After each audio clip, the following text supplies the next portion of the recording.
ایک بزرگ سے پوچھا، آپ کی نظر میں مولا علی رضی اللہ تعالیٰ عنہ کیا ہیں؟ انہوں نے پوچھا، بہترین جگہ کیا ہے؟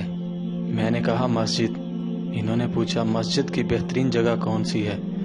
میں نے کہا محراب۔ انہوں نے پوچھا، بہترین عمل کیا ہے؟ میں نے کہا نماز۔ انہوں نے پوچھا، بہترین نماز؟ میں نے کہا نماز صبح۔ انہوں نے پوچھا، نماز کا بہترین حصہ؟ میں نے کہا سجدہ۔ بدن کا بہترین حصہ کون سا ہے؟ میں نے کہا چہرہ۔ انہوں نے پوچھا، چہرے کا بہترین حصہ؟ میں نے کہا پیشانی۔ انہوں نے پوچھا، بہترین مہینہ؟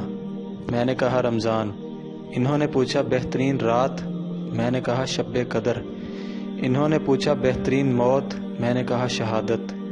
تب انہوں نے مجھ سے کہا، مولا علی رضی اللہ تعالیٰ عنہ ماہ رمضان میں، شب قدر میں، مسجد میں، محراب میں، نماز میں، صبح کے وقت سجدے کی حالت میں شہید ہوئے، اس کے علاوہ بھی کوئی مقام ہو سکتا ہے؟ سبحان اللہ۔